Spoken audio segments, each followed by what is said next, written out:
Time आप क्योंकि मेरी कई क्लासेस होती है ना बेटा, बट मुझे आप लोगों से भी एक बार पूछना था। एंड सेकंड थिंग, आप लोगों में से कुछ बच्चे कह रहे थे कि मैम बहुत प्रेशर है, अभी मत लो एक्स्ट्रा क्लास, एग्जाम के बाद ले लेना, तो इसलिए मैंने उस ऑप्शन को अभी थोड़ा सा पोस्टपोन कर दिया था। तो अगर मैं लूँ तो आप लोग दे दोगे कि नहीं दे दोगे, बस मैं ये पूछ रही हूँ। Extra class ma'am after exam. After exam, okay. Ma'am after exam के बाद तो फिर 12th भी होगी, फिर मैम और मुश्किल नहीं होगी, उस टाइम तो बोर्ड भी होंगे। हाँ नहीं, वो तो ऑफ कोर्स 12th के बाद तो चीजें मुश्किल हो जाएंगी, बट कुछ बच्चे कह रहे थे बीच में कोई गैप मिलेगा आई थिंक आप लोगों को। वैसे अच्छा है अगर आप एक दो क्लास अभी दे दो ना, अगर एक दो क्लास आप अभी दे पाओ तो it would be better I think.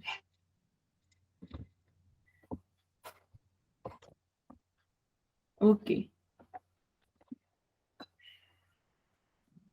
चलो, we will start our class now.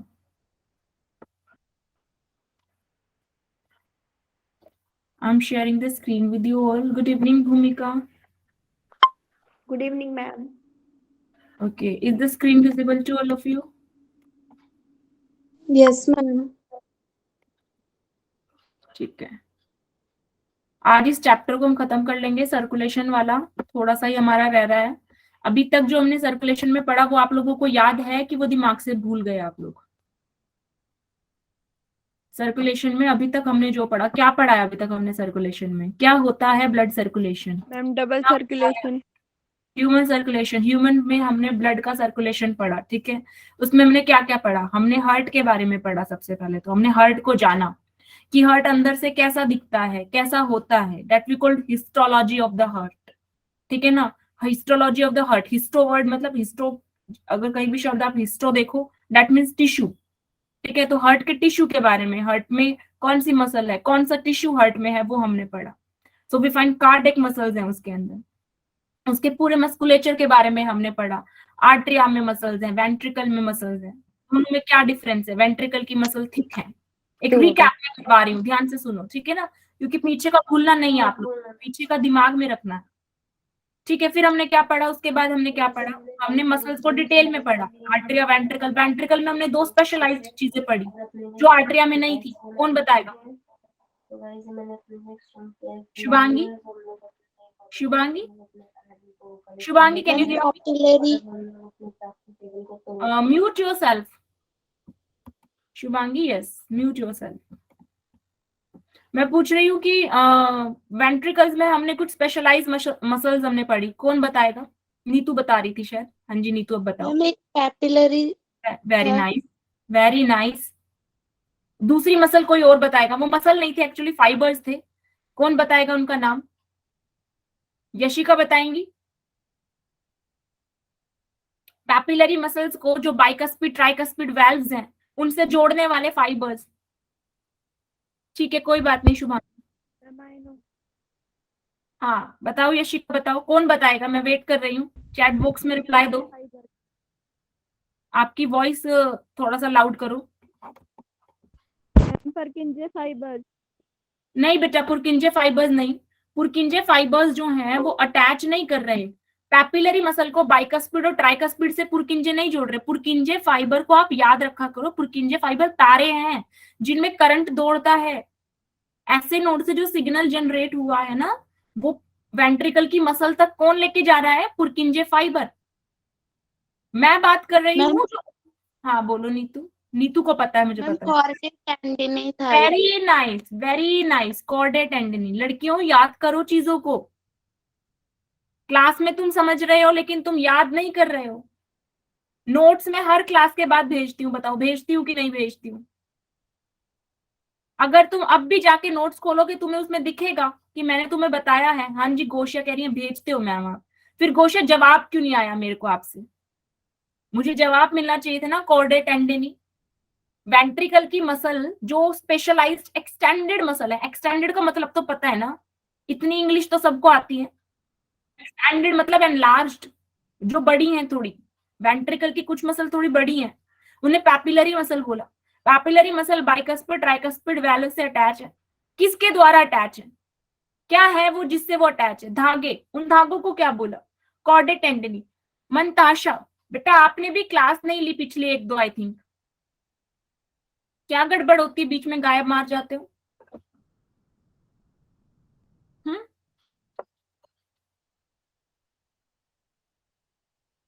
Classes में आओ, इतना अच्छा इतना मजेदार चैप्टर हमारा चल रहा है। और कुछ पूछूं, कौन बताएगा? देखती हूँ मैं कितना याद, थोड़ा सा मैं टेस्ट कर रही हूँ। मुझे बताएंगे हार्ट में कितने वैल्व्स हैं, टोटल वैल्व बताओ, नीतू के अलावा, नीतू को पता होगा। नीतू के अलावा कौन बताएगा क्लास में? कौन सी लड़की कहेगी कि मैम मैं भी पढ़ रही हूँ? Very nice Anushka, very nice भूमिका, पायल, आशा, वेरी नाइस। मैम 12। बिल्कुल सही, 4 वैल्व्स हैं। ठीक है, अब उन 4 वैल्व्स में मेरे को उस वैल्व का नाम बताओ, उस वैल्व का नाम बताओ जो वैल्व आर्टरी, जहाँ पे आर्टरी शुरू होती है, मेन आर्टरी और पल्मोनरी आर्टरी जहाँ शुरू हो रही है, वो वैल्व जो आर्टरी में जो ब्लड पंप किया वेंट्रिकल ने, ध्यान से सुनना, आर्टरी में जो ब्लड पंप किया वेंट्रिकल ने, वो ब्लड वापस ना आए वेंट्रिकल के अंदर, बैकफ्लो ना हो उस ब्लड का। बहुत अच्छा। नहीं शुभांगी बेटा, ऑर्टिक वैल्व करके तो वैल्व ही नहीं है, ऑर्टिक वैल्व करके कोई वैल्व नहीं है। यशिका भी बताना चाह रही थी, अनुष्का ने सबसे पहले सही जवाब दे दिया इस चीज का।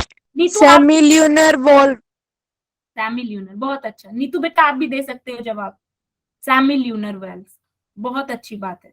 अच्छा मेरे को ये बताओ, कार्डियक साइकिल में आर्ट्रियल सिस्टोल कितनी देर के लिए होता है?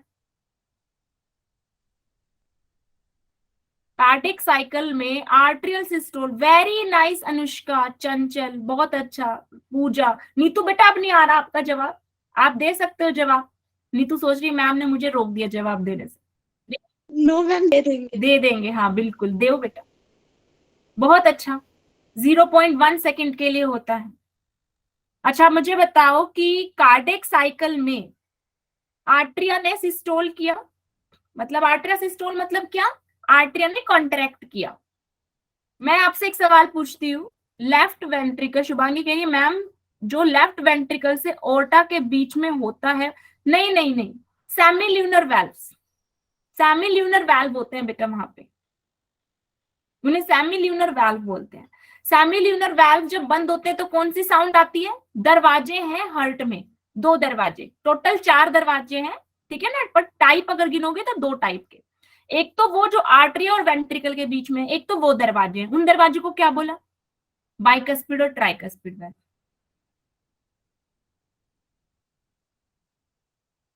उन्हें, उसको मे भी कह सकते होंगे क्योंकि वो ओर्टा के पास है, पर जो उसका असली नाम है, जैसे अगर निक नेम बोलो तो आप ऑर्टिक वाल्व बोल लो, जैसे कि हम आर्टरी और वेंट्रिकल के बीच के सेप्टा को आर्टरिया वेंट्रिकुलर सेप्टम नहीं बोल देते? क्यों बोल देते हैं उसको आर्टरी वेंट्रिकुलर सेप्टम? क्योंकि वो आर्टरिया वेंट्रिकल के बीच में है।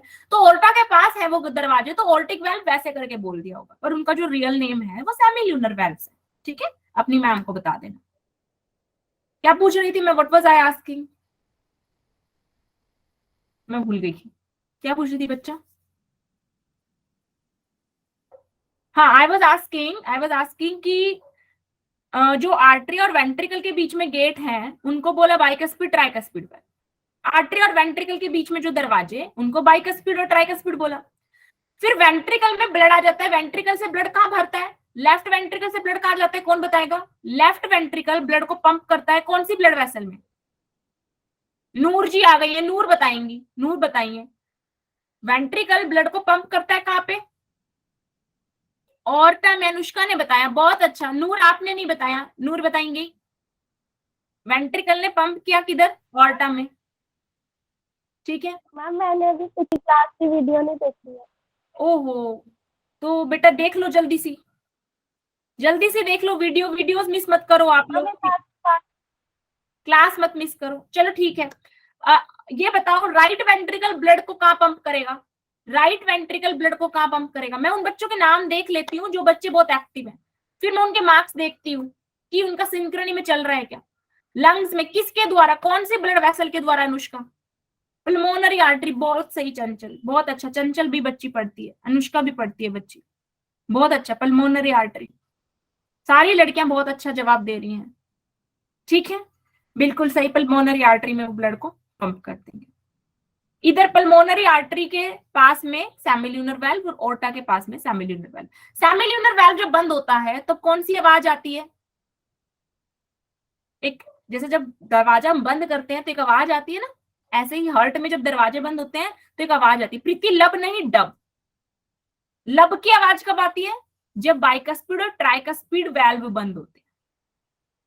ये चीजें अभी तक हमने हार्ट में पढ़ी, ठीक है, कि कहाँ पे हार्ट का कौन सा पार्ट कहाँ पे ब्लड पंप कर रहा है, किसके द्वारा पंप कर रहा है, कौन से गेट हार्ट में है, कौन सी मसल्स हार्ट में है, ये चीजें हमने पढ़ी। आज हम क्या पढ़ेंगे? आज हम पढ़ेंगे कि हार्ट के जो सारे काम कर रहा है इसको रेगुलेट कौन करता है। भाई जैसे कि लेट सपोज आपने शेर देख लिया तो आप डर गए, आपका दिल एकदम तेज धक धक करने लग गया, ठीक है ना, आपका हार्ट बीट जो है वो रेट, आपका हार्ट बीट का जो रेट है वो इंक्रीज हो गया। अगर एवरेज आपका हार्ट जो है वो 1 मिनट में 72 बार बीट कर रहा है तो इमरजेंसी की सिचुएशन में आपका ये रेट इंक्रीज हो जाएगा, 80 तक पहुंच सकता है, 75 तक पहुंच सकता है, ठीक है। यानी कि जरूर कोई ना कोई रेगुलेशन सेंटर तो है जो हार्ट की एक्टिविटी को यानी कि कार्डिक एक्टिविटी को कंट्रोल कर रहा है। इतनी बात समझ में आई? इतनी बात समझ में आई? अब ये कहाँ होता है सेंटर, कैसे ये काम करता है वो हमें समझना है, यहाँ पे समझेंगे। देखो आपके ब्रेन जो आप जब नर्वस वाला चैप्टर पढ़ोगे, नर्वस सिस्टम पूरा पढ़ोगे, तब आप पढ़ोगे कि आपके ब्रेन में 3 हिस्से हैं। आपके ब्रेन में 3 हिस्से हैं। पहला कौन सा है? फोर ब्रेन, उसके बाद है मिड ब्रेन, आपका ब्रेन डिवाइडेड है, और फिर उसके बाद थर्ड पार्ट जो है ब्रेन का वो है हिंड ब्रेन, ठीक है, बिल्कुल सही आकृति, बिल्कुल सही। अब ये जो थर्ड वाला पार्ट है ना, इसमें इसके भी फर्दर डिविजन्स होते हैं जो आप डिटेल में पढ़ोगे, लेकिन मैं आपको यहाँ पे सिर्फ एक पार्ट बताऊंगी, इस थर्ड वाले पार्ट का एक भाग बताऊंगी जो आपके इसके कार्डिक एक्टिविटी में रोल प्ले करता है, जिसका नाम है मेडुला ऑब्लोंगेंटा। लास्ट क्लास में किसी ने पूछा भी था। मेडुला ऑब्लोंगेंटा कहाँ पे है? बेसिकली ये आपका जो बैक है ना, बिल्कुल हेड का बैक, आपका मेडुला ऑब्लोंगेंटा के बाद स्पाइनल कॉर्ड स्टार्ट हो जाती है, ठीक है ना, तो स्पाइनल कॉर्ड के पहले है ये,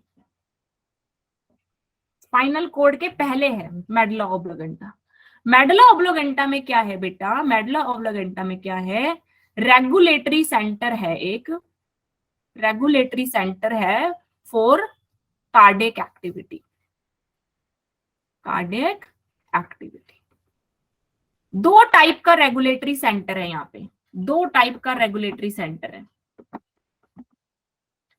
मेडुला ऑब्लोंगेंटा में 2 टाइप का रेगुलेटरी सेंटर है।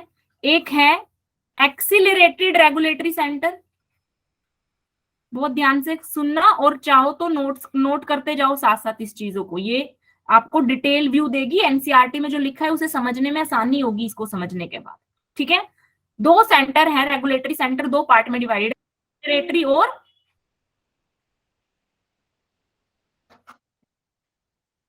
एक्सेलरेटरी और इनहिबिटरी, ठीक है, एक्सेलरेटरी और इनहिबिटरी। जैसे कि मैंने आपको ब्रेन के बारे में बताया, ऐसे थोड़ा सा मैं आपको नर्व के बारे में भी बताना चाहूंगी, ठीक है ना। नर्व्स, हमारे ब्रेन से नर्व निकल रही हैं कई सारी, ठीक है। तो 2 तरह के हमारे नर्वस सिस्टम होते हैं, एक ऑटोनोमिक नर्वस सिस्टम और एक central nervous system. Central nervous system में तो हमारा ब्रेन आ जाता है, और ऑटोनॉमिक नर्वस सिस्टम में वो सारे न्यूरॉन्स हैं जो ब्रेन से बाहर की तरफ निकल रहे हैं। मतलब हमारे हाथों में जो नर्व्स हैं, हमारे लेग्स में, हमारे स्टमक, हमारे हर ऑर्गन को ब्रेन के नर्व की सप्लाई है, न्यूरॉन की सप्लाई है।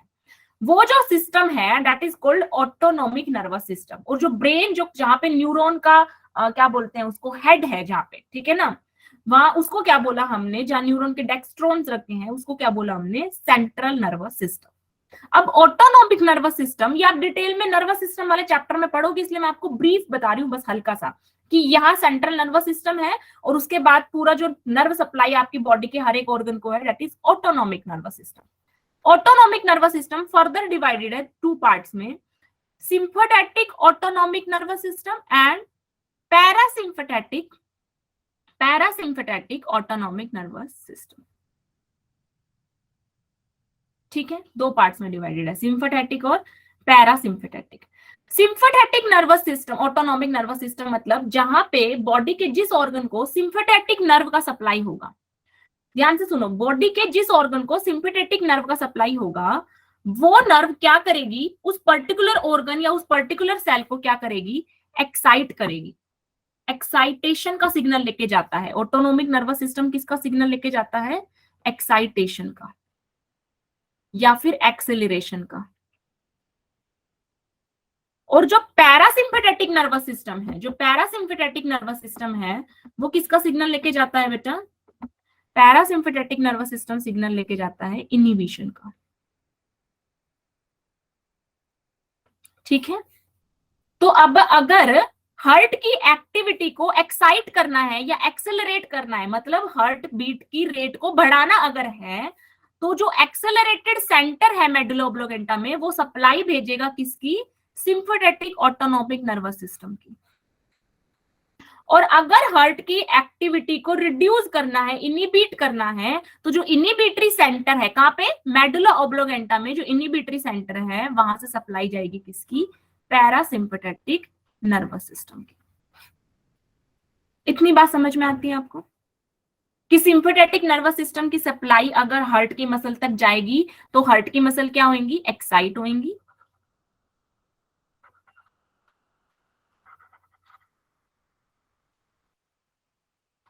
और पैरासिम्पैथेटिक नर्वस सिस्टम की सप्लाई जाएगी तो हार्ट की मसल्स क्या होंगी, इनिबिट होंगी। इतनी बात समझ में आती है, इतनी बात क्लियर है सबको, बताओ। तो हमारे हार्ट की एक्टिविटी को रेगुलेट करने का सेंटर कहां पर है, मेडुला ऑब्लोगेंटा के अंदर। Clear point.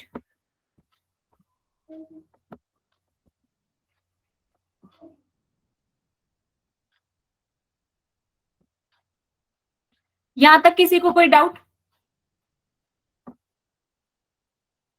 This was about heart activity regulation. Second thing which we need to study is disorders.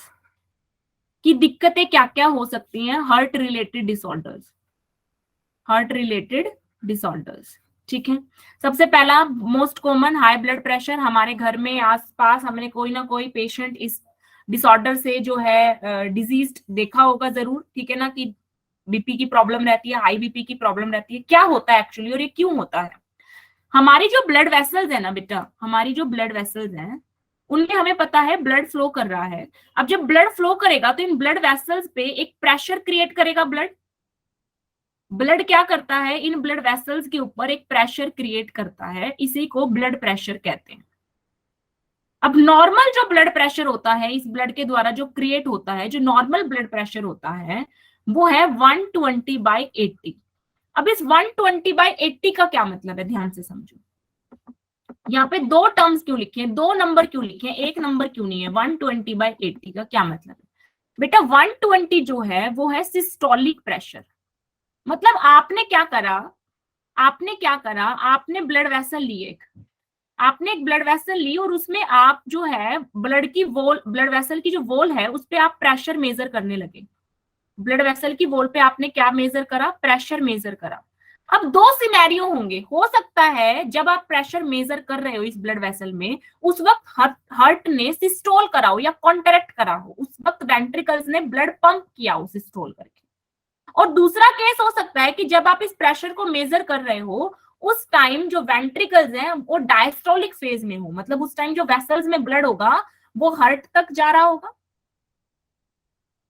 Depend करता है कि प्रेशर ज्यादा होगा ब्लड वेसल में या कम होगा। ये किस बात पे डिपेंड करता है कि ब्लड वेसल में जो ब्लड है वो आफ्टर सिस्टोल आया है कि आफ्टर डायस्टोल आया है।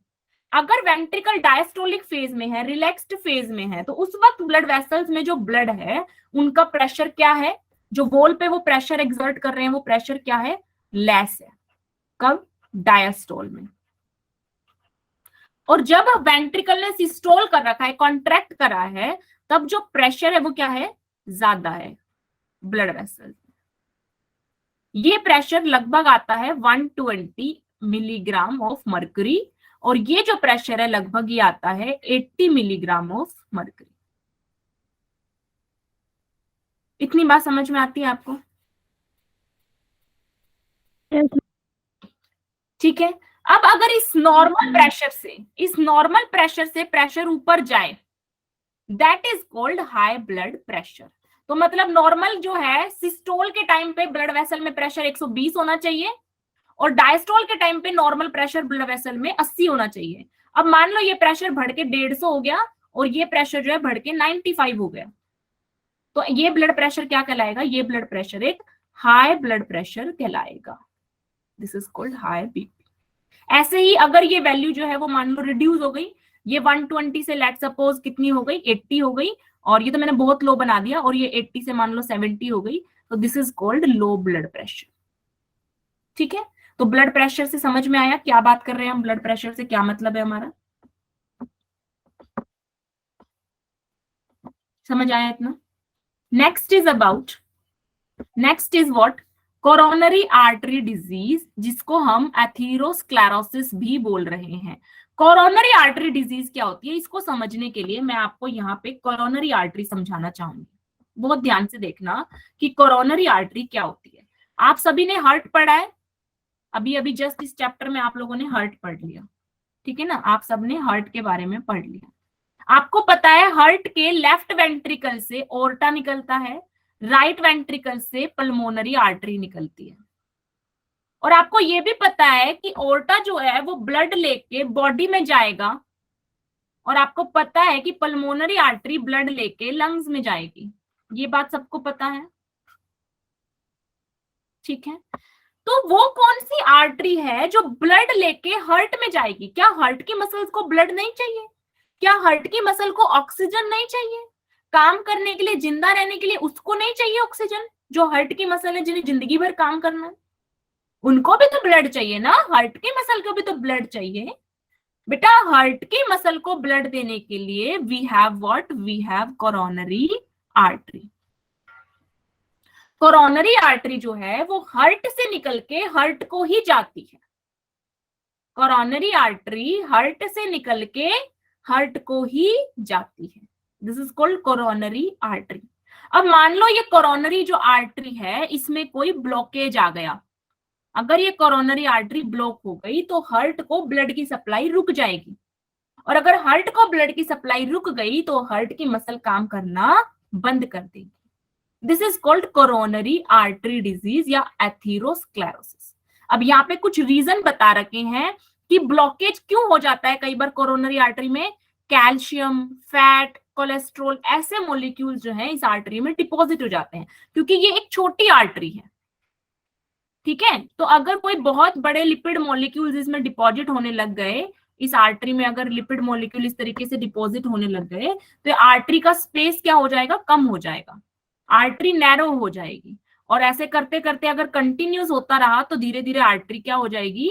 नैरो के बाद धीरे धीरे ये ब्लॉक हो जाएगी, और अगर ये आर्टरी ब्लॉक हो गई तो उस पेशेंट उस पर्सन के हार्ट को ऑक्सीजन नहीं मिल पाएगा। मतलब जो सबको ऑक्सीजन बांट रहा है उसे खुद ही को ऑक्सीजन नहीं मिल रहा। बताओ, this is called coronary artery disease. Clear है? यहां तक क्लियर है? आगे चलें, तीसरे डिसऑर्डर पे चलें। The third disorder is angina pectoris. ठीक है ना, ये आपने कई बार सुना होगा कि ऐसे आपके घर में या कहीं आसपास कभी आपने सुना होगा कि ऐसे बोलते हैं दिल में दर्द हो रहा है मेरे, दे फील लाइक दैट कि मेरे दिल में दर्द हो रहा है। फिर लोग डर जाते हैं कि हार्ट अटैक की दिक्कत तो नहीं होने वाली, कोई दिल में दर्द हो रहा है।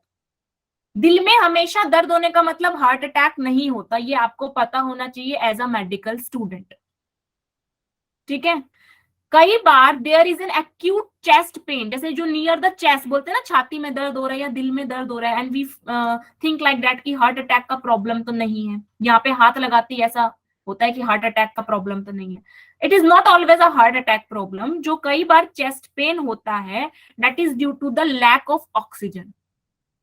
ऑक्सीजन की कमी की वजह से भी हो सकता है। अब ऑक्सीजन की कमी अगेन कई कारणों से हो सकती है, सेवरल रीजंस आर देयर। कई लोगों के तो कई लोग आपने देखा होगा जो एज्ड पर्सन होते हैं, वो लोग अगर ज्यादा भागदौड़ कर लेते हैं उनके दर्द होने लग जाता है चेस्ट में, क्योंकि उन्होंने ज्यादा भागदौड़ कर ली, उनकी बॉडी में एक टेम्परेरी टाइम के लिए, एक मोमेंटरी फेज के लिए उनकी बॉडी में ऑक्सीजन की कमी हो गई, तो उनको क्या फील होने लगता है, एक्यूट चेस्ट पेन फील होने लगता है। क्योंकि जब ऑक्सीजन कम है ना बॉडी के अंदर, जब ऑक्सीजन कम है तो हार्ट को भी ऑक्सीजन कम मिल रहा है। आप ये सोचो, हार्ट को भी ऑक्सीजन कम मिल रहा है, और हार्ट जो है वो कम ऑक्सीजन अफोर्ड नहीं कर सकता, क्योंकि उसको लगातार काम करना है, उसे 1 मिली सेकेंड भी नहीं रुकना।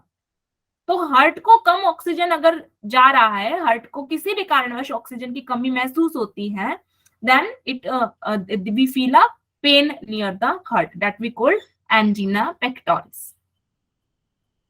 ठीक है, and it's totally different from the heart failure and heart attack, जो हम नेक्स्ट अभी पढ़ने वाले हैं। देखो, हार्ट फेलियर क्या होता है? हार्ट फेलियर मतलब कि दिल ने काम करना ही बंद कर दिया, दिल ने काम करना बंद कर दिया। क्या काम है दिल का? हार्ट का काम क्या है? ब्लड पंप करना। मतलब अगर ब्लड पंप करना ही बंद कर दे हार्ट, यहाँ पे क्या करा हार्ट ने? ब्लड की जो पंपिंग है वो रोक दी, then it is called blood heart failure. Heart failure कब बोलेंगे कि दिल फेल हो गया? जब वो ब्लड पंप नहीं कर रहा,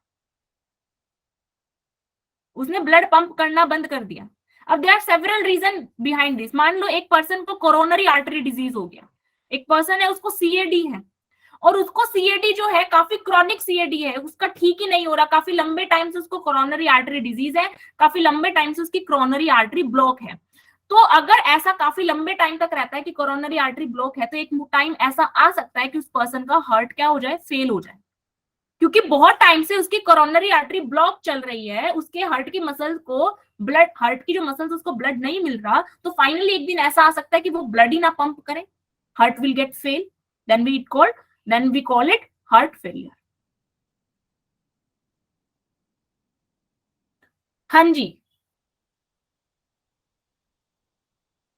ठीक है, पहले हार्ट फेलियर समझ आया, अभी मैं हार्ट अटैक पे आऊंगी। क्लियर है? Next is heart attack. Heart attack क्या है? हार्ट अटैक क्या है? हार्ट अटैक और हार्ट फेलियर में यही डिफरेंस है कि हार्ट फेलियर में तो हार्ट ने कंप्लीटली ब्लड को पंप करना बंद कर दिया, बट सॉरी हार्ट फेलियर में यस, लेकिन हार्ट अटैक में क्या है? ब्लड की सप्लाई में कुछ रिडक्शन आया है, कंप्लीट ब्लड सप्लाई नहीं रुकी है। हार्ट अटैक कई कारणों से हो सकता है, जैसे कि मान लो लेट सपोज आपके, जैसे कि एक बच्ची ने मायोकार्डियल इन्फेक्शन बोला, ठीक है ना, तो आपकी जो हार्ट की मेम्ब्रेन है, हार्ट की मसल है, वहां कोई दिक्कत है? अभी मैं आपके डाउट्स लेती हूँ, 1 मिनट रुक जाओ, पहले एक बार मेरे को सुन लो कि आपके हार्ट की कोई मेम्ब्रेन है, वहां कोई दिक्कत है, वहां कोई इन्फेक्शन है, ठीक है ना, आपकी जो मायोकार्डिया है, जो आपकी कार्डियक की जो मसल है, वहां कोई दिक्कत है, या फिर ब्लड वेसल में कोई दिक्कत है, उसका भी, उससे भी हार्ट अटैक हो सकता है। बेसिकली हार्ट अटैक कब होएगा? जब ब्लड सप्लाई कम हो गई, ब्लड सप्लाई में रिडक्शन हो गया। अब ब्लड सप्लाई में रिडक्शन कई तरीके से हो सकता है। आपकी जो ब्लड वेसल है, मान लो वहां पे कोलेस्ट्रॉल डिपॉजिट होने लग गया, वो नैरो हो गई, तब ब्लड सप्लाई धीरे धीरे कम हो जाएगी, ठीक है। कोरोनरी आर्टरी आपकी धीरे धीरे ब्लॉक हो रही है, तो भी वहां पे पहला सीवियरिटी हार्ट अटैक, और हार्ट अटैक के बाद फिर हार्ट फेलियर, अगर कंटिन्यूस ब्लॉकेज रहता है तो। आपकी हार्ट की जो मसल है, जो मेम्ब्रेन है, अगर वहां कोई इन्फेक्शन हो जाता है, तब भी हार्ट अटैक हो सकता है। So there are several reasons regarding heart attack. Heart block के 2 पार्ट कौन से आकृति? नहीं, कोई ब्लॉक के 2 पार्ट नहीं पढ़ते हैं, सेवरल मैम वो होता है रीजन। ना, मैम एवी ब्लॉकेज और बंडल ब्रांच ब्लॉक होता है। कौन हार्ट सा? ब्लॉक के दोबारा 2 टाइप्स होते हैं। आकृति मैम दोबारा। हार्ट ब्लॉक के 2 कॉमन टाइप्स होते हैं ना, एवी ब्लॉक और बंडल ब्रांच ब्लॉक। अच्छा, हार्ट ब्लॉक के वो पार्ट नहीं होते, वो रीजन हो गया, और वो ये तुम टाइप्स। हाँ, वो रीजन हो गया कि आपका जैसे उसके, उसका भी फाइनल रिजल्ट क्या होगा? फाइनल रिजल्ट हार्ट फेलियर होगा। अगर आपका एवी नोड या एवी बंडल में कोई दिक्कत हो जाती है, तो आपका सिग्नल ही कंडक्ट नहीं होगा, ठीक है, तो फाइनली उसमें क्या होगा? हार्ट फेलियर हो जाएगा या हार्ट अटैक हो जाएगा। पहले तो हार्ट अटैक होगा, क्योंकि एक बार ब्लड सप्लाई क्या हुई है? रिड्यूस हुई है, और अगर वो कंटिन्यूस चलता है तो फिर हार्ट फेलियर भी हो सकता है, ठीक है आकृति। एवी बंडल में कोई दिक्कत होती है तो फिर सिग्नल कंडक्शन में दिक्कत होगी ना, सिग्नल ही नहीं मिला मसल्स को ब्लड पंप करने के लिए, तो फिर सारा काम रुक जाएगा। समझ आया डिसऑर्डर्स अच्छे से? Yes. Every one of you, ठीक है। Yes, ma'am. तो फिर आपके घर में कभी कोई ऐसे बोले कि they are feeling the chest pain, तो आपको घबराना नहीं है, ठीक है ना। Chest pain is not always because of the heart attack, it can be angina pectoris too. तो आपको उसके लिए क्या करवाना चाहिए, आपको उसके लिए ब्लड टेस्ट करवाना चाहिए, आपको ईसीजी भी करवाना चाहिए। ब्लड टेस्ट में आपको कोलेस्ट्रॉल लेवल्स पता लग जाएंगे, which is one of the major reason for the blockage of the blood vessels, be it coronary artery, be it आपकी अदर ब्लड वेसल्स जो आर्टरीज हैं, ऑर्टा के बाद जो आर्टरीज हैं, जो आर्टरियल्स हैं, तो वहां पे अगर कोई भी चीज डिपॉजिट हो रही है लगातार, तो वो चीज नैरो होती जा रही है, ब्लड की सप्लाई धीरे धीरे कम होती जा रही है, it can lead to a heart attack one day. तो you can check that also, ठीक है। बट इट डजंट मीन कि चेस्ट पेन ऑलवेज मीन कि हार्ट अटैक की ही दिक्कत है। It can be due to the angina pectoris, which means कि बॉडी में कई बार due to several reasons oxygen का कमी फील होता है। दैट्स व्हाई हार्ट में क्या होता है, नियर द हार्ट क्या होता है, पेन फील होता है, बिकॉज ब्लड फ्लो रेस्ट्रिक्टेड हो जाता है। यहाँ पे हमारा ये चैप्टर जो है खत्म हो गया, और आज मुझे नया चैप्टर भी शुरू करना है। तो इसके जो और अगर डाउट्स आपको बचते हैं तो फिर आप लोग पढ़ के आना, नेक्स्ट क्लास स्टार्ट करने से पहले मैं डाउट्स भी ले लूंगी। और फिलहाल हम एक्सक्रीशन स्टार्ट करेंगे, तो कर दें स्टार्ट हम एक्सक्रीशन, ठीक है। थोड़ा सा 5-10 मिनट थोड़ा इंट्रो करवा देते हैं चैप्टर का, थोड़ा देख लेते हैं कि भाई एक्सक्रीशन में एक्चुअली है क्या, पढ़ना क्या है आपको इस चैप्टर के अंदर, ठीक है ना। एक्सक्रीटरी सिस्टम आप पूरा पढ़ोगे, and we know that human में क्या है excretory organ, everyone knows it. Human में एक्सक्रीटरी ऑर्गन क्या मैम है, किडनी, किडनी मैम है। किडनी। लेकिन थोड़ा सा जैसा कि हमारा परंपरा है कि पहले हम पिछड़ी प्रजातियों के बारे में पढ़ते हैं, तो थोड़ा सा हम आज ये देखेंगे कि पुराने जो हमारे फाइलम्स हम पढ़ के आए हैं उनमें क्या एक्सक्रीटरी ऑर्गन था। हालांकि एनिमल किंगडम जब मैंने आपको पढ़ाया था तब भी मैंने आपको कुछ एक्सक्रीटरी ऑर्गन्स के बारे में बताया था, जो एनालीड्स में मिलती हैं, मोलस्का में मिलती है, आर्थ्रोपॉड्स में मिलती है। I have told you it also. मैं आज आप लोगों से सवाल भी पूछूंगी, देखती हूँ किसको कितना याद है। कौन मुझे बताएगा कि पहली बार एक्सक्रीटरी ऑर्गन कौन से फाइलम में देखने को मिला था। मतलब उससे पहले तो एक्सक्रीटरी ऑर्गन नाम की कोई चीज ही नहीं थी, बॉडी सरफेस से ही एक्सक्रीशन हो रहा था। पहली बार एक्सक्रीटरी ऑर्गन या कोई स्पेशलाइज्ड एक्सक्रीटरी सेल बोल लो, चाहे आप एक्सक्रीशन के लिए कोई स्पेशलाइज्ड सेल हमें पहली बार कहां देखने को मिली थी, फर्स्ट टाइम, कौन बताएगा। कौन से फाइलम में पहली बार स्पेशलाइज्ड एक्सक्रीटरी सेल हमें देखने को मिली थी। पोरिफेरा, सिलेंट्रेटा, प्लेटीहेल्मिन्स, एक्सहेल्मिन्स, एनालीड, आर्थ्रोपोड, कौन, तो कहीं मार लो। हाँ जी,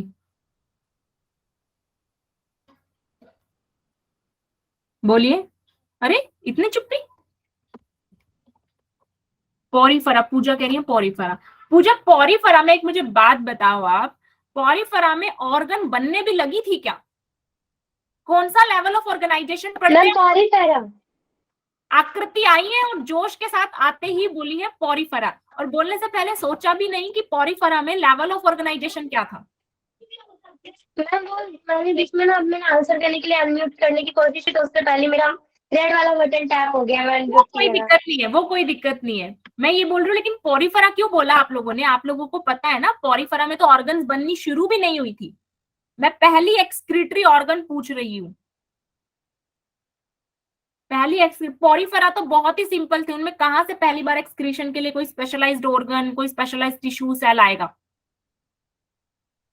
मैम प्लेटीहेल्मिन्थेसिस। प्लेटीहेल्मिन्स, वेरी नाइस अनुष्का बेटा, एस्केल्मिन्स नहीं, प्लेटीहेल्मिन्स। प्लेटीहेल्मिन्स किस किस बच्चे ने ये चैप्टर अच्छे से पढ़ा है? और अगर मुझसे पढ़ा होगा तो मैंने प्लेटीहेल्मिन्स में एक डायग्राम भी बनाया था ऐसे करके, याद है कोई किसी को? ऐसे करके एक डायग्राम बनाया था, जो आग की लपटों के जैसी एक सेल दिखती है, we called it flame cell, अगर किसी को याद आ रहा हो तो। फ्लेम सेल, बिल्कुल सही नीतू। अब नीतू को एकदम से स्ट्राइक हुआ है, हाँ नीतू ने फ्लेम सेल एनसीईआरटी में पढ़ा है। These are the first specialized cell for the excretion.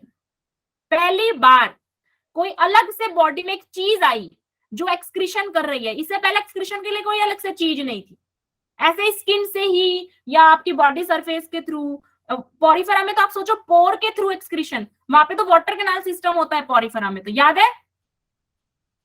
ऐसे करके ऑस्क्यूलम हमने Yes, बना ma'am. दिया, ठीक है, पानी आया और पानी ही सब कुछ ले गया, तो कुछ स्पेशलाइज्ड है ही नहीं वहां। तो ऐसे आपको रिवीजन करना है।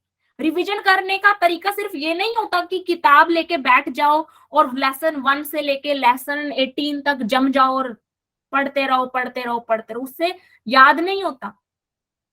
आपको रिकॉल करने की हैबिट डालनी है कि when you come to the excretion chapter, आपको अपना दिमाग, अपने दिमाग के घोड़े दौड़ाने हैं कि पहले आपने एक्सक्रीशन के बारे में और क्या क्या पढ़ा है। ट्राई, अपने ब्रेन को आदत डालो, ट्राई टू रिकॉल, इससे आदत डलवाओ चीजें याद करवाने की। फिर वो याद नहीं आएंगी, लेकिन थोड़ा जोर तो डालो ना उस पे। इसको आदत, तुम्हारे दिमाग को चीजें याद करवाने की आदत ही नहीं है। तुम्हारे दिमाग को आदत पता है क्या है? क्लास में आना, मैम का जो बोला हुआ है उसको समझना, और फिर उसको घर पे जाना और फिर किताब में देख के उसको समझना। तो तुम्हारे दिमाग को तो आदत ही देख के और सुन के समझने की पड़ी हुई है, तो फिर तभी तो वो पेपर में काम नहीं कर पाता बेचारा अच्छे से। तुमने उसे आदत तो डाल नहीं रखी आंख बंद करके चीजों को याद करने की। तुमने उसे किताब से पढ़ने की आदत डाल रखी है, किताब से समझने की आदत डाल रखी है, क्लास में आके समझने की आदत तुमने उसे डाल रखी है। तुमने रिकॉल करने की उसे आदत ही नहीं डाली। तुम उसे आदत डालो रिकॉल करने की, देखो क्या गजब चमत्कार करता है तुम्हारी जिंदगी में तुम्हारा दिमाग। ठीक है, ये नई नई स्ट्रेटेजीज है, ये क्लास में मिल जाती है बीच बीच में टीचर से, इन्हें चुरा लिया करो। दे आर वेरी एसेंशियल, क्योंकि पढ़ना तो है लेकिन कंपटीशन इतना ज्यादा है कि जिस बच्चे को ये नहीं पता पढ़ना कैसे है, उस बच्चे को भी खतरा है। नीट की कट ऑफ आसमान छू रही है, पता है ना। चलो स्टार्ट करें एक्सक्रीशन। ठीक है, अच्छा ये चैप्टर हमें पढ़ना ही क्यों पड़ रहा है, सबसे पहले इंट्रोड्यूस करते हैं इस चैप्टर को कि इस चैप्टर का वजूद क्या है, क्यों पढ़ना पड़ रहा है। भाई सीधी बात है, इसकी वजह से हमें पढ़ना पड़ रहा है। Metabolic waste. अब मेटाबॉलिक वेस्ट सिर्फ अनडाइजेस्टेड वेस्ट नहीं है कि जो फूड आपका डाइजेस्ट नहीं हुआ। मेटाबॉलिक वेस्ट में सिर्फ अनडाइजेस्टेड वेस्ट इंक्लूड नहीं है, इसके अंदर जो बायोकेमिकल रिएक्शंस है ना, आपकी बॉडी में जो बायोकेमिकल रिएक्शंस हो रही हैं, उनके ऐसे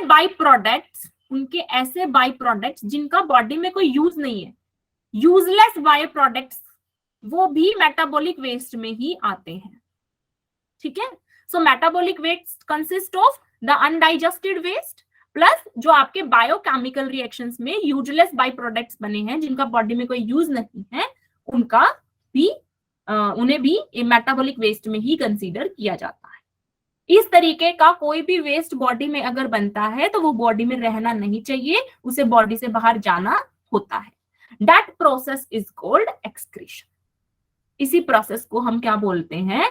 एक्सक्रीशन बोलते हैं। सो बहुत सारी चीजें हैं जिसे बॉडी से एग्जिट होना होता है। मेटाबॉलिक वेस्ट में बहुत ज्यादा वेरिएशन है, बहुत सारी चीजें। ठीक है, जैसे कि यहाँ पे उदाहरण के लिए बता रखी है ammonia, uric acid, urea, carbon dioxide और कुछ आयंस जैसे क्लोराइड, फॉस्फेट, सल्फेट। अब आप कहोगे कि मैम क्या हमारी बॉडी में जो क्लोराइड है वो वेस्ट है? नहीं नहीं, उसका एक अमाउंट जो है, उसका एक एक्सेस अमाउंट जो है वो वेस्ट है। क्लोराइड आयन का बहुत यूज है। नर्वस वाला जब चैप्टर आप पढ़ोगे, न्यूरॉन्स जब आप पढ़ोगे, तो न्यूरॉन में जो सिग्नल कंडक्शन होता है ना, ऐसे ऐसे करंट दौड़ता है आपकी मेम्ब्रेन पे, नर्व की जो न्यूरॉन है उसकी मेम्ब्रेन पे ऐसे करंट दौड़ता है, वहां पे क्लोरीन का बहुत बड़ा रोल है, क्योंकि क्लोरीन की वजह से ही नेगेटिव चार्ज आता है मेम्ब्रेन पे, सोडियम आयन की वजह से पॉजिटिव चार्ज आता है मेम्ब्रेन पे। बिल्कुल कंट्रोल एंड कोऑर्डिनेशन वाला जो चैप्टर, उसी में नर्वस सिस्टम, उसी को बोल रही हूँ मैं, उसमें ही पढ़ने को मिलेगा ये। ठीक है, तो ऐसा नहीं बॉडी में क्लोरीन का कोई यूज नहीं, फॉस्फेट का कोई यूज नहीं, बहुत यूज है। Phosphate used in DNA nucleotides formation, amino acid formation, कहाँ नहीं यूज? लिपिड में, लिपिड बनाने में फॉस्फेट का यूज हो रहा है। हमारी सेल मेम्ब्रेन में कौन सा लिपिड मिलता है, कौन बताएगा? कौन सा लिपिड मिलता है? Bilayer lipid. अरे बाप रे, कौन बोला ये जवाब? बाइलेयर लिपिड, बाइलेयर एटीपी बनाने में भी, हाँ जी बिल्कुल एटीपी बनाने में भी आकृति। बाइलेयर लिपिड किसने बोल दिया भाई? बाइलेयर का क्या मतलब है? 2 लेयर। इन दो लेयर में जो लिपिड लग रहा है तुमने उसको बाइलेयर लिपिड बोल दिया। मैं नाम पूछ रही हूँ उस लिपिड का। अगर मैं बोल दूं कि आकृति, कोई मेरे से पूछे आकृति का नाम क्या है, ठीक है, मैं बोल दूं क्लास 11, तो अच्छा लगेगा? Ma'am phospholipid. Very nice, phospholipid होता है बेटा जी, फॉस्फोलिपिड। ग्लाइकोलिपिड। ग्लाइकोलिपिड भी होते हैं, ग्लाइकोलिपिड भी होते हैं। ग्लाइकोलिपिड जो है मेम्ब्रेन को जो फॉर्म कर रहा है, सेल मेम्ब्रेन को, वहां नहीं है, लेकिन गोल्जी की जो मेम्ब्रेन है, गोल्जी की मेम्ब्रेन में ग्लाइकोलिपिड है, और मेम्ब्रेन के ऊपर ग्लाइकोप्रोटीन्स लगे हुए हैं, वहां पे शुगर अटैच्ड है, ठीक है। हाँ, कोलेस्ट्रॉल भी होता है, बिल्कुल, सेल मेम्ब्रेन में कोलेस्ट्रॉल भी होता है, और मैंने लिपिड पूछा था, ठीक है। तो सेल मेम्ब्रेन में कौन सा लिपिड है? फॉस्फोलिपिड है। ग्लाइकोलिपिड बेटा किसमें है? कुछ ऑर्गेनलीज है जहां पे सेल मेम्ब्रेन में ग्लाइकोलिपिड है। क्लियर है? तो बहुत सारी जगह फॉस्फेट, सल्फेट, क्लोराइड आयन का यूज है, लेकिन इनका एक एक्सेस अमाउंट जो है वो बॉडी के लिए अच्छा नहीं है, इसलिए एक्सेस अमाउंट अगर इनका होता है तो वो भी एक्सक्रीशन में चला जाता है, वो भी वेस्ट में ही इंक्लूड किया जाता है। इतनी बात समझ में आई? इतनी बात समझ में आई? ठीक है। अब सब में, मतलब सब में इंक्लूडिंग जो ऑल टाइप ऑफ ऑर्गेनिजम्स हैं, डिफरेंट डिफरेंट टाइप के जो ऑर्गेनिजम्स हैं, उनमें डिफरेंट डिफरेंट एक्सक्रीटरी प्रोडक्ट बनते हैं। मतलब कि जो वेस्ट है, जो मेटाबॉलिक वेस्ट है, वो डिफरेंट टाइप का हो सकता है अलग अलग ऑर्गेनिजम्स में, ठीक है। जैसे कि लेट सपोज अगर आप ह्यूमन की बात करो, ठीक है, तो ह्यूमन का जो मेटाबॉलिक वेस्ट है, जिसके अंदर अनडाइजेस्टेड वेस्ट आ गया, जो मैंने अभी पीछे बताया आपको, क्या आ गया जिसके अंदर? अनडाइजेस्टेड वेस्ट, ठीक है, जिसके अंदर अनडाइजेस्टेड वेस्ट आ गया, प्लस कुछ जो आपके बायोकेमिकल रिएक्शंस में वेस्ट बने था, वो वेस्ट आ गया। कोई बायोकेमिकल रिएक्शन का वेस्ट है तो वो वेस्ट आ गया, ठीक है। अब ह्यूमन के अंदर ये जो मेटाबॉलिक वेस्ट है, इसे कन्वर्ट कर दिया जाता है यूरिया में। तो क्या बोलेंगे? ह्यूमन का एक्सक्रीटरी प्रोडक्ट क्या है? मतलब जो फाइनल प्रोडक्ट एक्सक्रीट आउट होगा, वो प्रोडक्ट क्या है? वो प्रोडक्ट है यूरिया। ऐसे ही बर्ड्स में जो मेटाबॉलिक वेस्ट है वो फाइनली किस में कन्वर्ट होता है? यूरिक एसिड में। बकायदा साइकिल चलती है हमारी बॉडी में, that we called urea cycle, जिसके अंदर डिफरेंट टाइप के मेटाबॉलिक वेस्ट जो है उनका कन्वर्जन होता है into the urea, we call it urea cycle. ऐसे ही बर्ड्स में the excretory product is uric acid. ऐसे ही अगर आप फिश में बात करो तो इन फिशेज, जो आपकी बॉनी फिशेज हैं, जो कार्टिलेजनस फिशेज हैं, they have the excretory product in the form of ammonia. हाँ जी, नहीं तो यू कैन लेफ्ट दैट, हम बस एंड ही होने वाला है, नहीं अभी तो थोड़ा सा टाइम है, थोड़ा सा चैप्टर हो जाएगा, कोई बात नहीं, आप रिकॉर्डिंग देख लेना बेटा। बात समझ में आ रही? So different organisms can have different excretory product. अब नीट में आपसे क्या पूछेगा? नीट में आपसे पूछेगा which of the following excretory product is most toxic, which of the following excretory product is least toxic, ठीक है। तो मोस्ट टॉक्सिक, अगर कोई आपसे पूछे मोस्ट टॉक्सिक एक्सक्रीटरी प्रोडक्ट, तो आपको बताना है ammonia, NH4 sorry, NH4 positive ion. वैसे बेसिकली अगर अमोनिया नॉन आयनिक फॉर्म में NH3 मिलेगा, NH3 लिखो आप अमोनिया क्या, ठीक है। अमोनिया क्या है? मोस्ट टॉक्सिक एक्सक्रीटरी प्रोडक्ट है, मतलब बॉडी में अगर टिका तो बहुत ही टॉक्सिसिटी क्रिएट कर सकता है। और यूरिक एसिड क्या है बेटा? लीस्ट टॉक्सिक प्रोडक्ट है। नो डाउट, चाहे लीस्ट टॉक्सिक हो चाहे मोस्ट टॉक्सिक हो, एक्सक्रीटरी प्रोडक्ट को तो एक्सक्रीट आउट होना ही है, पर एक कंपैरिजन किया है हमने कि इनमें से भी अगर हम कंपेयर करें तो सबसे ज्यादा टॉक्सिक कौन, सबसे कम टॉक्सिक कौन, ठीक है ना। टेस्ट हुए इन पे कई सारे, देन वी फाउंड कि ammonia is the most toxic and uric acid is the least toxic. इसलिए हमारे अंदर अमोनिया नहीं मिलता। अगर अमोनिया आपने कंज्यूम कैसे भी करके अमोनिया कंज्यूम भी हुआ है, गया है, तो अमोनिया जो है वो कन्वर्ट हो जाता है अमाइड्स में, ठीक है, और फिर यूज हो जाता है अमीनो एसिड बनाने में। तो ऐसे फ्री अमोनिया नहीं मिलेगा आपको, अमोनिया का ग्रुप फ्री नहीं मिलेगा, अमीनो एसिड में बाइंड मिलेगा। Free ammonia is the toxic product. बात समझ आई? बात क्लियर है इतनी? यस यहाँ पे यस मैम। यहाँ पे हमें ये समझ में आया कि इस चैप्टर में बेसिकली हम क्या पढ़ने वाले हैं। इस चैप्टर में हम बेसिकली पढ़ने वाले हैं जो मेटाबॉलिक वेस्ट है, जो कन्वर्ट हुआ है एक एक्सक्रीटरी प्रोडक्ट में, वो कैसे एक्सक्रीट आउट होता है। यहाँ पे हम बेसिकली मैकेनिज्म पढ़ेंगे। चैप्टर का मेन फोकस जो रहेगा वो मैकेनिज्म पे रहेगा, mechanism of excretion to excrete the excretory product. ठीक है ना, ये मेन फोकस रहेगा चैप्टर का। बाकी जो थोड़ी बहुत बात है वो वैसे आपकी जनरल नॉलेज के लिए है, जैसे कि जो आपने एनिमल किंगडम वाले चैप्टर में पढ़ा है कि कौन से फाइलम में कौन सी एक्सक्रीटरी ऑर्गन है। तो हमें पता है प्लेटीहेल्मिन से पहले तो एक्सक्रीटरी ऑर्गन नाम का कोई शब्द था ही नहीं। पहली बार प्लेटीहेल्मिन यानी कि फ्लैटवर्म्स में क्या देखे हमने, फ्लेम सेल्स देखी। फिर उसके बाद एनालीड्स में व्हाट वी सी नेफ्रीडिया। ये आपको याद करने हैं, ये रट लो आप। प्लेटीहेल्मिन्स में फ्लेम सेल्स, एनालिडा में नेफ्रीडिया, आर्थ्रोपोडा में माल्फिजियन ट्यूब्यूल्स। उसके बाद जो मोलस्का वगैरह वाले ऑर्गन्स हैं उनमें एक्सक्रीटरी और फाइलम है, जो मोलस्का वाला फाइलम है, इकाइनोडर्मेटा वाला जो फाइलम है, उनमें एक्सक्रीटरी ऑर्गन बहुत वेरी करता है, इसलिए कोई एक जनरल नहीं बताया जाता। और इकाइनोडर्म्स तो फिर से थोड़े ज्यादा प्रिमिटिव हो गए एक्सक्रीशन के पर्टिकुलर पॉइंट में। वो तो उनमें क्या है, ट्यूब सेल्स हैं, जैसे वहां वाटर कैनाल सिस्टम होता है, ऐसे इकाइनोडर्म्स में भी देयर इज अ सिस्टम। तो वहां पे भी एक्सक्रीशन जो है वो पोर वगैरह के थ्रू हो जाता है। कोई स्पेशलाइज्ड ऑर्गन नहीं है इकाइनोडर्म्स के अंदर, इसलिए इकाइनोडर्म्स भी नहीं पढ़ते। फिर उसके बाद डायरेक्ट जो है अपन कॉर्डेटा वाला फाइलम पढ़ते हैं, और कॉर्डेटा फाइलम में मैमल्स का हमें डिटेल पढ़ना है, दैट इज किडनी। तो किडनी को हमें यहाँ पे डिटेल में पढ़ना है, that is the human excretory system. ठीक है, मैम स्लाइड पीछे करना है एक बार।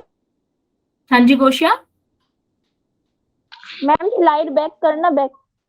Slide back.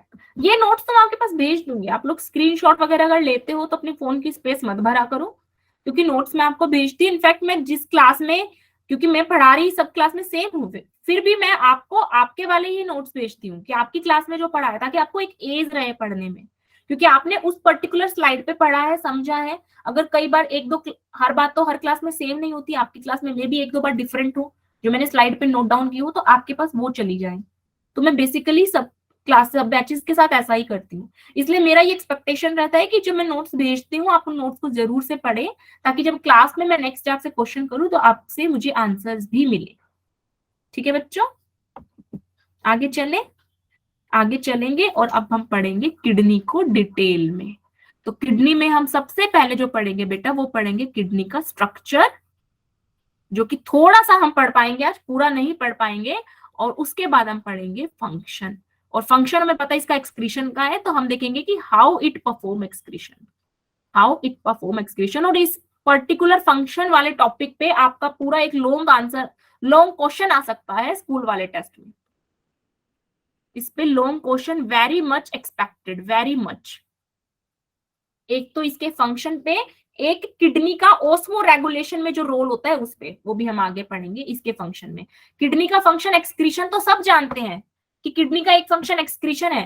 किडनी का एक और फंक्शन भी है जो सब नहीं जानते, वो है ओस्मो रेगुलेशन। तो फंक्शन में हम दो चीजें पढ़ेंगे, एक तो एक्सक्रीशन और दूसरा ओस्मो रेगुलेशन। ठीक है, तो आपको याद रखना है, कोई आपसे पूछे किडनी के क्या फंक्शन है, तो आपको सिर्फ एक्सक्रीशन नहीं बोलना, आपको बोलना एक्सक्रीशन भी है और ऑस्मो रेगुलेशन भी है। ऑस्मो रेगुलेशन क्या है, ऑस्मो रेगुलेशन किडनी कैसे करती है, वो हम तब पढ़ेंगे जब मैं आपको फंक्शन पढ़ाऊंगी। पर आज बेसिकली हम क्या पढ़ेंगे, स्ट्रक्चर पढ़ेंगे। अब देखो यहाँ पे एक वर्ड यूज हुआ है होम्योस्टेसिस, ये वर्ड भी देखो इस ऑस्मो रेगुलेशन से ही रिलेटेड है। एक्सक्रीटरी ऑर्गन को होम्योस्टेसिस बोला। होम्योस्टेसिस क्यों बोला, ऑर्गन ऑफ होम्योस्टेसिस क्यों बोला, होम्योस्टेसिस का क्या मतलब है, जो कि आपकी बॉडी में एक सेम, एक कांस्टेंट स्टेट को मेंटेन करे। होमो माने सेम और स्टेसिस माने स्टेट। आपकी बॉडी में कांस्टेंट स्टेट को जो मेंटेन करे, किसकी कांस्टेंट स्टेट, आपकी बॉडी में वाटर का जो कंसंट्रेशन है, फ्लूइड का जो कंसंट्रेशन है, उसको, कि वो बहुत ज्यादा हाई कंसंट्रेटेड नहीं होना चाहिए। अदरवाइज आप क्या करोगे, अगर बॉडी में जो फ्लूइड आपका है उसका कंसंट्रेशन बहुत बढ़ जाएगा, तो क्या होगा, आप बहुत ज्यादा वाटर कंज्यूम करने लग जाओगे टू रिड्यूस इट्स कंसंट्रेशन। और अगर वो कंसंट्रेशन बहुत ज्यादा घट जाएगा, जो फ्लूइड का कंसंट्रेशन है, कंसंट्रेशन मतलब उसमें अमाउंट ऑफ सॉल्यूट, किसी फ्लूइड का कंसंट्रेशन कैसे मेजर करते हैं, मान लो मेरे पास 2 बक्से हैं और इन 2 बक्सों में पानी है, ठीक है, इन 2 बक्सों में पानी है, लेट्स सपोज इन 2 बक्सों में पानी है और इस पानी में मैंने थोड़ा सॉल्यूट डाल रखा है, it can B salt, it can B sugar, anything, ठीक है। तो ये इसमें सॉल्यूट और इसमें, अब आपको दिख रहा है सॉल्यूट की मात्रा ज्यादा किस में है, बॉक्स ए में कि बॉक्स बी में, सॉल्यूट की ज्यादा मात्रा किस में है, बॉक्स ए में है, अनुष्का कह रही है। बाकी बच्चों को दिख रहा है, गोशिया दिख रहा है बेटा, यहाँ पे सॉल्यूट ज्यादा है ना गोशिया, है ना, तो इसको क्या बोलेंगे, इसको बोलेंगे कंसंट्रेटेड, इसको क्या बोलेंगे, कंसंट्रेटेड, इसका कंसंट्रेशन ज्यादा है, ये हाईली कंसंट्रेटेड है, जो सॉल्यूशन ए है वो हाईली कंसंट्रेटेड है। ऐसे ही हमारी बॉडी में जो फ्लूइड है बेटा, उसका भी कंसंट्रेशन होता है, दैट इज मेजर्ड कि उसमें जो सॉल्यूट्स हैं उनकी क्या मात्रा है। तो अगर मान लो फ्लूइड जो है वो हाईली कंसंट्रेटेड हो गया बॉडी का फ्लूइड, तो बॉडी उसे डाइल्यूट करने के लिए बहुत वाटर कंज्यूम करेगी, एक्सटर्नली से बहुत वाटर कंज्यूम करेगी, बाहर से वाटर कंज्यूम करेगी। और अगर बॉडी के फ्लूइड का कंसंट्रेशन बहुत गिर गया, कम हो गया, डाउन हो गया, मतलब डाइल्यूट हो गया बॉडी का फ्लूइड एकदम, उसमें सॉल्यूट नाम की चीज बची ही नहीं, बॉडी का फ्लूइड बिल्कुल डाइल्यूट हो गया, तो ऐसी कंडीशन में क्या होगा, ऐसी कंडीशन में जो वाटर है वो एग्जिट करने लग जाएगा, डिहाइड्रेशन की प्रॉब्लम शुरू हो जाएगी।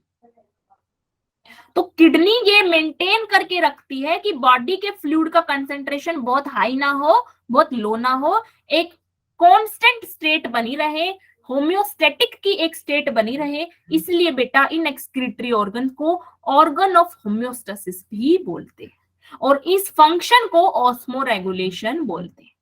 बात समझ में आई? आपको एक एक टर्म क्लियर होना चाहिए, होम्योस्टेसिस का अर्थ आपके दिमाग में क्लियर होना चाहिए। हुआ? क्लियर हुआ?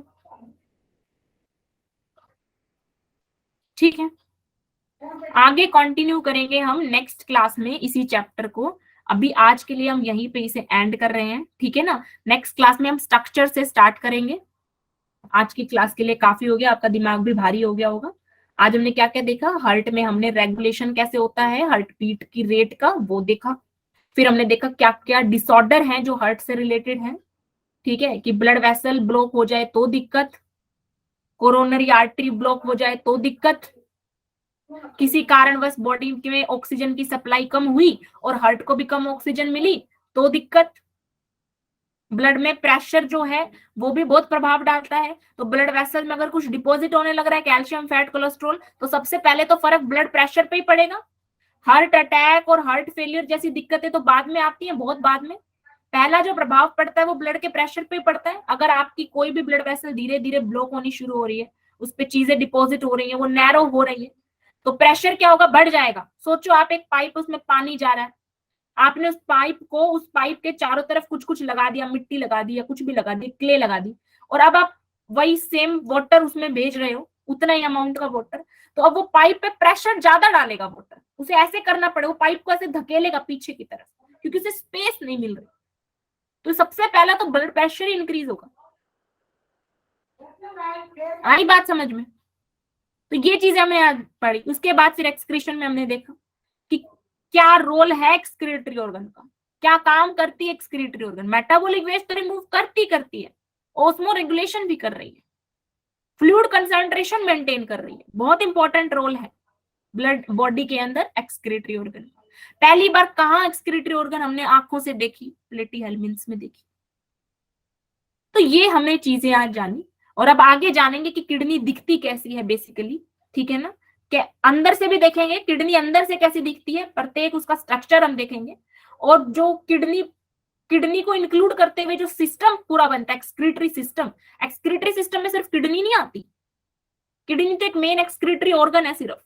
किडनी के बाद यूरेटर, यूरिनरी ब्लैडर, यूरेथ्रा जो आप पढ़ते हो, जो आपने छोटी क्लासों में पढ़ा, वो सब मिला के एक्सक्रीटरी सिस्टम बनता है। तो वो पहले तो सिस्टम देखेंगे, फिर डिटेल में जो पढ़ना है वो किडनी है।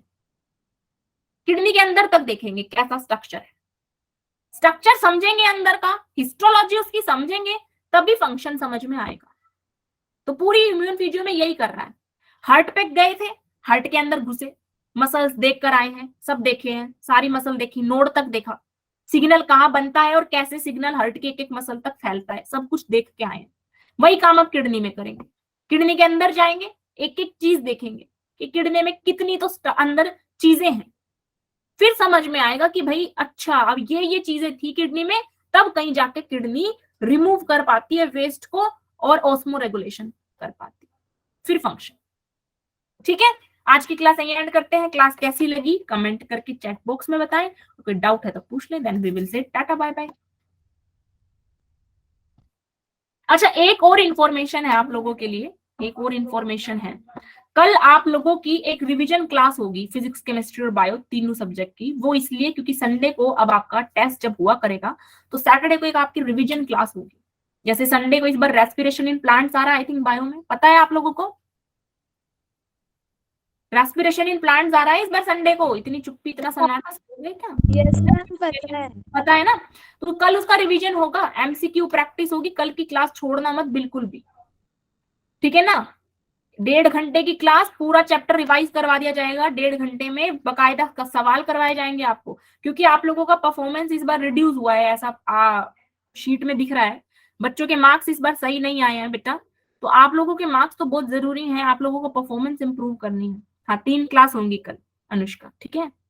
एक फिजिक्स की सुबह होगी, फिर दोपहर में केमिस्ट्री की, शाम में बायो की है। तो कल रिवीजन क्लास लगेगी। संडे को टेस्ट देना है इस बार पक्का, जिस बच्चे ने नहीं दिया था वो सुन लो, मेरे पास अब तो नाम आ चुके हैं सबके, टेस्ट सबको देना है। 1.5 घंटे की एक क्लास होगी, ठीक है अनुषा? ओके देन, ओके बेटा, कोई डाउट है तो पूछ लो, then we will say good bye bye.